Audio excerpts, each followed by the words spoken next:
कहानी की शुरुआत में हम जंगल के बीच पहाड़ के ऊपर एक घर देखते हैं जहां विलियम नाम का एक आदमी अकेला रहता है। अपनी रिसर्च के लिए विलियम कई महीनों से इस सुनसान जंगल में रह रहा था, लेकिन एक दिन उसे एक सांप काट लेता है जिससे वह घबरा जाता है कि कहीं जहर उसके शरीर में न फैल जाए। इसी घबराहट में उसका फोन भी पहाड़ से नीचे गिर जाता है, यानी अब वह किसी को मदद के लिए बुला नहीं सकता। इसलिए वह खुद ही अपना हाथ काटकर जहर निकालने की कोशिश करता है और जल्दी से घर आकर बहुत सारा पानी पी लेता है। कुछ देर बाद विलियम बेहोश हो जाता है। जब उसे होश आता है तो उसे बार बार हेल्यूसिनेशन होने लगते हैं, क्योंकि सांप के जहर का कुछ असर अभी भी बाकी था। इसी तरह वह 1-2 दिन तक पड़ा रहता है। एक दिन वह बाहर से हेलीकॉप्टर की आवाज सुनता है और उसकी दरवाजे पर कुछ साइंटिस्ट उसे अपने साथ ले जाने आए होते हैं। शायद बाहर की दुनिया में कोई इमरजेंसी आ गई थी, लेकिन अंदर विलियम कोई आवाज नहीं कर पाता और साइंटिस्ट यह सोचकर चले जाते हैं कि अंदर कोई नहीं है। कुछ दिनों बाद आखिरकार जहर का बचा खुचा असर भी विलियम के शरीर से निकल जाता है और वह खुद को हेल्दी महसूस करने लगता है। हालांकि हो सकता है कि उसके शरीर में अभी भी थोड़ा जहर बाकी हो। फिर भी वह अपनी गाड़ी स्टार्ट करता है और वापस शहर की तरफ निकल पड़ता है। लेकिन जब वह शहर पहुंचता है तो पूरी तरह हैरान रह जाता है। वह देखता है कि शहर पूरी तरह बदल चुका है। किसी भी सड़क पर एक भी इंसान जिंदा नहीं है। पूरी दुनिया का सामान बिखरा पड़ा था। देखकर लगता है कि यहाँ कोई बहुत बड़ा हादसा हुआ था। लेकिन डरावनी बात यह थी कि सड़कों पर हजारों गाड़ियां बंद पड़ी थीं और उन गाड़ियों के अंदर मौजूद सारे लोग मरे हुए थे। तभी उसकी नजर रोड साइन पर पड़ती है। असल में कुछ दिन पहले पूरी दुनिया में एक बहुत भयानक वायरस फैल गया था, जो बहुत तेजी से फैलने की वजह से धरती पर मौजूद लगभग सभी इंसानों को इन्फेक्टेड कर मार चुका था। इसलिए अब न कोई सरकार थी, न कोई कानून या नियम कायदे। खैर, विलियम अपने घर पहुंचता है और देखता है कि उसके पेरेंट्स भी कुछ दिन पहले ही मर चुके हैं। विलियम कुछ देर हकीकत को स्वीकार करता है, फिर अपने घर के पास ही अपने माँ बाप के लिए कब्र खोदता है। कुछ दिन बीत जाते हैं और विलियम समझ जाता है कि इस शहर में उसके अलावा कोई और जिंदा नहीं है। लेकिन उसे उम्मीद थी कि उसके अलावा भी कहीं न कहीं कुछ लोग जिंदा होंगे जो उस वायरस से इम्यून रह गए होंगे। सेफ्टी के लिए विलियम अपने साथ एक बंदूक और कुछ सप्लाई लेकर लास्ट वेगास की तरफ निकल पड़ता है। रास्ते में जो ब्रिज शहर आने जाने का जरिया था वह भी ब्लॉक था, इसलिए विलियम को बहुत लंबा सफर तय करके दूसरे रास्ते से लास्ट वेगास पहुंचना पड़ता है। लेकिन यह शहर भी खाली पड़ा था। यहाँ कोई नहीं था। बड़े बड़े होटल और कैसीनो बिल्कुल सूने थे। आखिरकार विलियम थक कर एक फेमस होटल में रहना शुरू कर देता है। अब चूंकि यहाँ उसके लिए सब कुछ फ्री था, इसलिए वह महंगी महंगी वाइन पीने लगता है। लेकिन अगले दिन रात को उसके पास 2 सर्वाइवर आते हैं, मिल्टन और एन, जो विलियम की तरह उस वायरस से इन्फेक्टेड नहीं हुए थे। वे बताते हैं कि पिछले कुछ दिनों से वे भी ऐसे ही महंगे होटलों में रह रहे हैं। मिल्टन उसे आखिरी टीवी ब्रॉडकास्ट दिखाता है जिसमें बताया गया था कि साइंटिस्ट इस नए वायरस का कोई एंटीडोट नहीं बना पाए। इसके बाद अलग अलग देशों में गृह युद्ध शुरू हो गए। लोग दवाइयों के लिए एक दूसरे को मारने लगे और कुछ ही दिनों में दुनिया के सारे इंसान या तो वायरस से मर गए या फिर खून खराबे में। साथ ही विलियम को पता चलता है कि वायरस आने के बाद मिल्टन और एन आज पहली बार किसी जिंदा इंसान को देख रहे हैं, यानी अब धरती पर जिंदा बचे लोगों की संख्या बहुत ही कम है। वह यह भी जानता है कि इतने दिनों अकेले रहने की वजह से मिल्टन और एन की मानसिक हालत खराब हो चुकी है। एन यहाँ रिवील करती है कि उसने वीडियो कॉल पर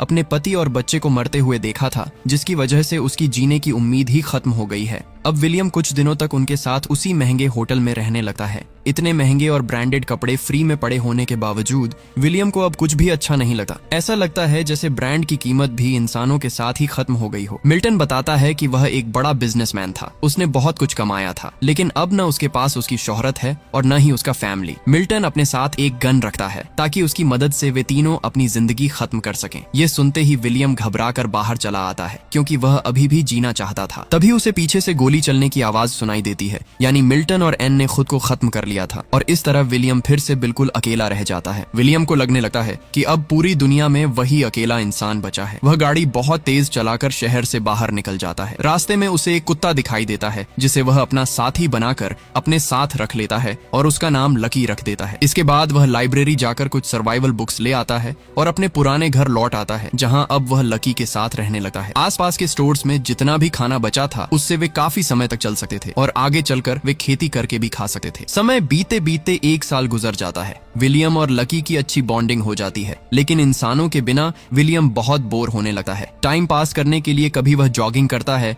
कभी तैरने चला जाता है। एक समय तो वह अपनी गाड़ी को एक ही जगह पर गोल गोल घुमाता रहता है। लेकिन उसकी यह बोरिंग जिंदगी एक दिन बदल जाती है जब लकी दूर एक घर की तरफ देखकर जोर जोर से भौंकने लगता है। विलियम देखता है कि उस घर से धुआं निकल रहा है, तो वह तुरंत गाड़ी लेकर उस जगह की तरफ पहुंचता है। वहां की छत पर एक लड़की बंदूक लेकर उसे डरा देती है। उस लड़की का नाम एमा था, वह भी एक सर्वाइवर थी। विलियम उसे अपने बारे में सब कुछ बताता है जिससे एमा को यकीन हो जाता है कि विलियम से उसे कोई खतरा नहीं है। उनकी बातचीत से पता चलता है कि दोनों ने ही 1 साल से कोई जिंदा इंसान नहीं देखा था। विलियम के साथ जो कुछ भी हुआ था वह सब वह एमा को बता देता है और एमा भी अपनी सर्वाइवल स्टोरी शेयर करती है कि वह कल ही यहाँ आई है और उसे लग रहा था कि इस इलाके में कोई जिंदा इंसान नहीं है।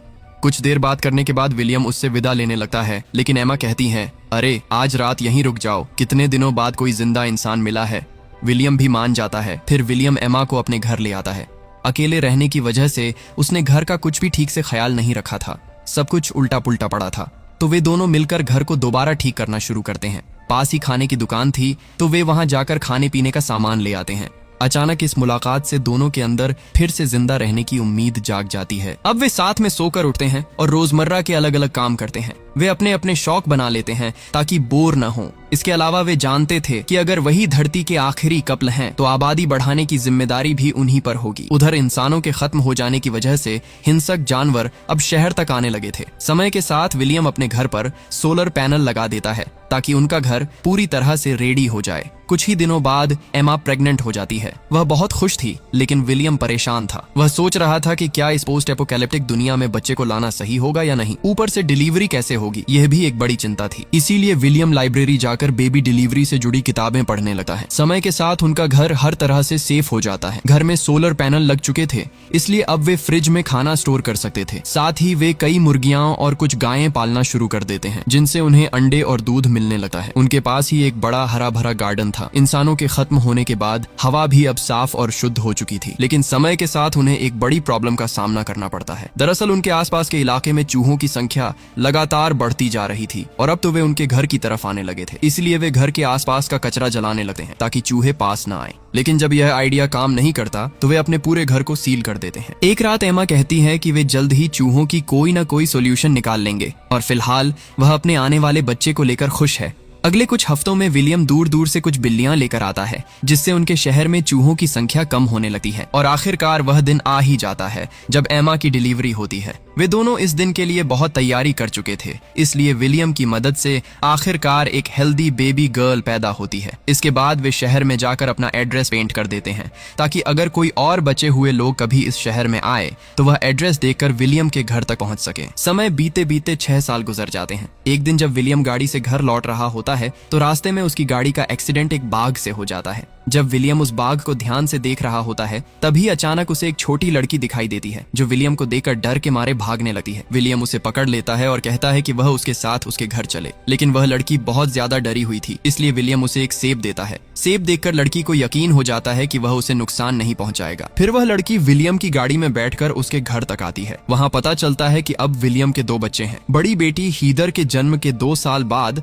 उनका एक बेटा होता है जिसका नाम एलेक्स है और एमा अब तीसरे बच्चे की प्रेग्नेंट है। शायद अब पूरी दुनिया की आबादी यही 2 लोग बढ़ाने वाले हैं। खैर, खुशखबरी ये होती है कि शहर में लिखे उनके एड्रेस की वजह से 2 सर्वाइवर उनके पास पहुंच जाते हैं, लेकिन वह छोटी लड़की अब भी डरी हुई थी, इसलिए वह ट्रक से नीचे नहीं उतरती। कोई भी उसे जबरदस्ती नहीं करता। उस दिन पूरी रात वह लड़की ट्रक में ही बैठी रहती है। सुबह जब मरीना उसे खाना देने जाती है तो वह लड़की उस पर हमला करने की कोशिश करती है। तब मरीना उसे अपनी कहानी सुनाती है कि कैसे वह जॉर्ज के साथ इधर उधर जिंदा लोगों की तलाश कर रही थी और आखिरकार उन्हें विलियम का लिखा हुआ एड्रेस मिला। बातों बातों में मरीना उसे घर के अंदर ले आती है और उसे नहाने के लिए भेज देती है। इसके बाद मरीना लड़की के बैग से कुछ अजीब सी ड्राइंग्स निकालती है। साथ ही वहाँ एक लेटर भी मिलता है जिस पर लड़की का नाम ईबी लिखा होता है। मरीना वह लेटर सबको दिखाती है और बताती है कि यह लेटर ईबी की माँ ने लिखा था। उसमें लिखा था कि अगर किसी को ईबी मिले तो वह उसका ख्याल रखे, क्योंकि जब यह वायरस फैला था तब ईबी के पिता ने उसके साथ फिजिकल हैरेसमेंट किया था, जिसकी वजह से उस पर गहरा असर पड़ गया और वह किसी को भी देखकर डर जाती है। और एक दिन ईबी की माँ ने उसके पिता को मार दिया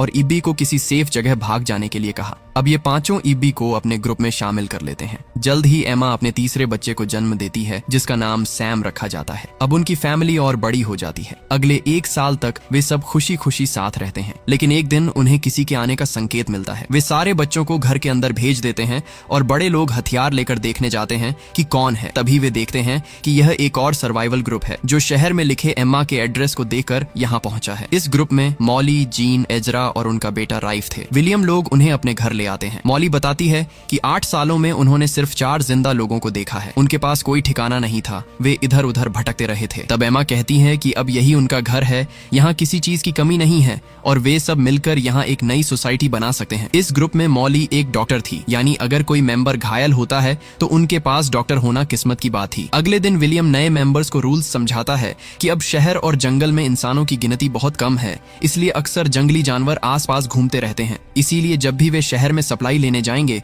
तो हथियार और साथ में कोई न कोई जरूर होगा। इसके बाद सब लोग शहर के आखिरी हिस्से में जाते हैं अलग अलग चीजें लेने के लिए। पास ही एक हॉस्पिटल था और मॉली डॉक्टर होने की वजह से वहां से कई दवाइयां इकट्ठा करती है। फिर वे सारी जरूरी सप्लाई लेकर घर लौट आते हैं। यहाँ नया मेंबर जीन एक सिंगर होती है तो वह सबके लिए एक गाना गाती है। वह एजरा के बच्चे की माँ भी होती है। उधर जॉर्ज और मरीना कई सालों बाद एक दूसरे के करीब आते हैं।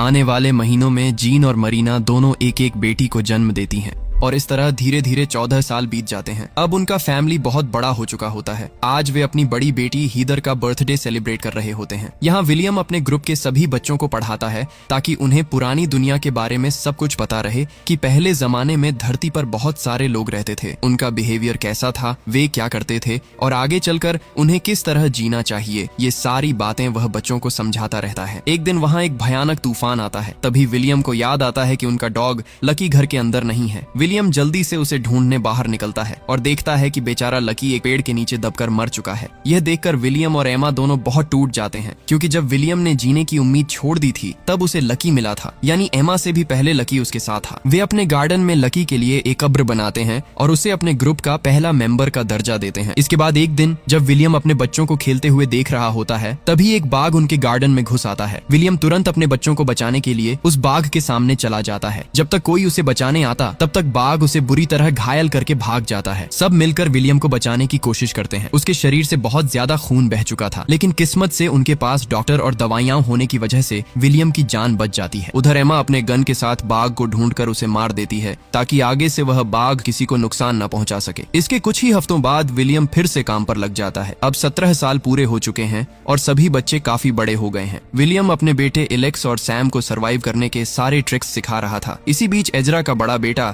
राइफ विलियम की बेटी हीदर को पसंद करने लगता है। वे हमेशा साथ रहते हैं। अब वे अपने फैमिली को बताते हैं कि वे अकेले बाहर दुनिया में घूमने निकलने का फैसला कर चुके हैं। सब जानते थे कि आबादी बढ़ाने की जिम्मेदारी उन्हीं पर है, इसलिए इसमें किसी को कोई आपत्ति नहीं होती। फिर वे दोनों को हथियार और खाना पानी देकर विदा करते हैं। कुछ दिनों बाद उनके पास पानी की कमी होने लगती है। पास के एक डंप में जाकर वे पता करते हैं कि आसपास का सारा पानी सूख रहा है। असल में अचानक इंसानों के खत्म हो जाने की वजह से मौसम का प्रोसेस पूरी तरह बदल गया था, जिससे कई महीनों तक बारिश नहीं हुई। यानी अब ग्रुप के सामने एक बड़ी प्रॉब्लम थी, पानी की कमी। तभी वे देखते हैं कि उनकी तरफ एक गाड़ी आ रही है। इसका मतलब है कि उनके अलावा भी कुछ अन्य सर्वाइवर अभी तक जिंदा हैं। वे जल्दी से घर पहुंचकर सबको यह इन्फॉर्मेशन देते हैं और कहते हैं कि ये लोग हमारे लिए खतरा हो सकते हैं और हमारे घर को भी कब्जा कर सकते हैं। असल में उस ग्रुप की चार्लिस्ट थी जो कहती है कि वे यहाँ तेल लेने आए हैं। असल में उनके पास एक ड्रिल मशीन है जिससे वे जमीन में ड्रिल करके विलियम के लिए हैंड पंप लगा सकते हैं ताकि उन्हें पानी मिलता रहे। लेकिन इसके बदले चार्ली विलियम से पेट्रोल चाहता है ताकि वे 500 मील दूर के इलाकों तक जा सकें। अब चूंकि विलियम के ग्रुप के पास पानी की कमी थी,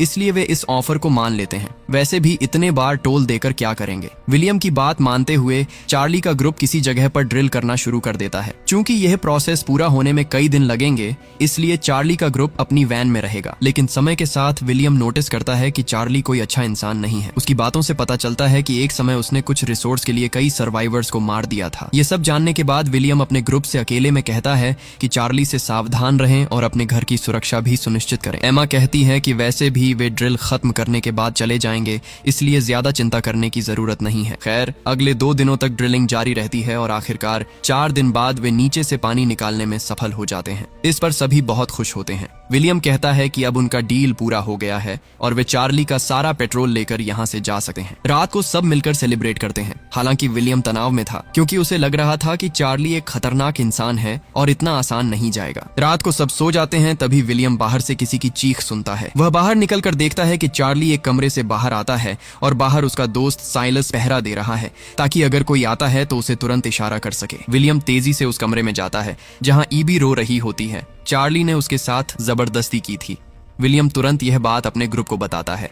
अब बाकी मेंबर्स कहते हैं कि चार्ली के ग्रुप के पास बहुत सारे हथियार हैं और उन्होंने उसे यह कहते हुए भी सुना था कि वह अब यहाँ से जाने वाला नहीं है। तब विलियम कहता है, फिर तो उसे मारना ही पड़ेगा, वरना मैं अपने ग्रुप के लोगों को ऐसे ही हैरेस होते हुए नहीं देख सकता। आज उसने ईबी के साथ किया है, कल किसी और के साथ करेगा। बाकी लोग उसकी बात से सहमत तो होते हैं, लेकिन साथ ही डिस्कस करते हैं कि वैसे भी अब दुनिया में इंसान बहुत कम बचे हैं, इसलिए किसी को मारना सही नहीं है। मगर विलियम समझाता है कि अगर वे चार्ली को नहीं रोकेंगे तो उनकी फैमिली सेफ नहीं रहेगी। आखिरकार सब मान जाते हैं कि अगर चार्ली को मार दिया जाए तो उसके ग्रुप के बाकी लोग शायद कुछ नहीं करेंगे। प्लान के मुताबिक रात में वे चार्ली को चारों तरफ से घेर लेते हैं। चार्ली के ग्रुप को पता भी नहीं चलता और विलियम चार्ली को सीधे मार देता है। हालांकि विलियम को बहुत बुरा लगता है क्योंकि यह पहली बार था जब उसने किसी की जान ली थी, लेकिन उसने यह अपने ग्रुप की सुरक्षा के लिए किया। अगली सुबह विलियम का ग्रुप चार्ली के ग्रुप को बता देता है कि वे बदला लेने के बारे में न सोचें। अगर वे चाहें तो यहीं रह सकते हैं, लेकिन उन्हें सबके साथ मिलकर काम करना होगा और अगर वे जाना चाहते हैं तो अभी हमेशा के लिए जा सकते हैं। चार्ली के ग्रुप के ज्यादातर लोग यहीं रहने का फैसला करते हैं,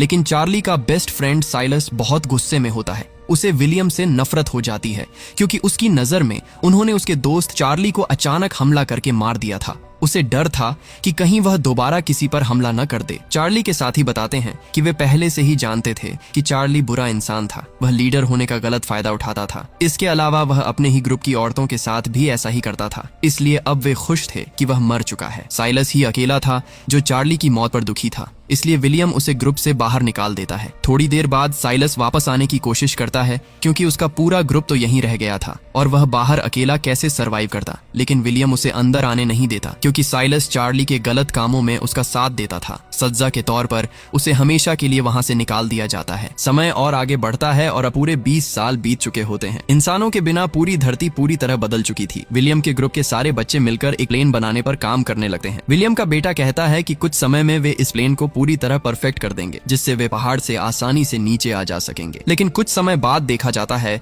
कि उनके ग्रुप के मेंबर्स एक एक करके बीमार पड़ने लगते हैं। जल्दी ही उन्हें एहसास होता है कि आधे से ज्यादा लोग फिर से वायरस से इन्फेक्टेड हो चुके हैं और उनमें वही सिम्पटम्स दिख रहे थे जो 20 साल पहले उस वायरस में थे। डॉक्टर मॉली बताती है कि हालांकि वे पहले वाले वायरस से इम्यून हो चुके थे, लेकिन समय के साथ वह वायरस और इवॉल्व हो गया है। हालांकि इस नए वायरस का असर इतना पावरफुल नहीं है और वे जल्दी ही इसका कोई न कोई इलाज निकाल लेंगे। जो मेंबर्स अभी ठीक थे वे बीमार लोगों की देखभाल करने लगते हैं। यहाँ विलियम के बेटे सैम की हालत सबसे ज्यादा खराब थी, जिससे सब बहुत टेंशन में थे। इसी बीच एक दिन अचानक उनकी बेटी हीदर अकेले घर लौट आती है जो राइफ के साथ बाहर गई थी। हीदर अपने सफर की घटनाएं बताती रहती है। वह कहती है कि उसने गाड़ी लेकर शहर के अंदर और बहुत दूर दूर तक का सफर किया। वे रोज नए नए जगहों पर जाकर जिंदा लोगों की तलाश कर रहे थे, लेकिन हर घर हर शहर में उन्हें कोई नहीं मिला। वे कोशिश कर रहे थे कि कहीं कोई जिंदा इंसान मिल जाए। लेकिन एक दिन जब वे किसी पहाड़ पर कैंपिंग कर रहे थे तभी उन्होंने एक आदमी को देखा। वे उसका पीछा करने लगे, लेकिन तब तक वह आदमी वहां से निकल चुका था। कुछ समय बाद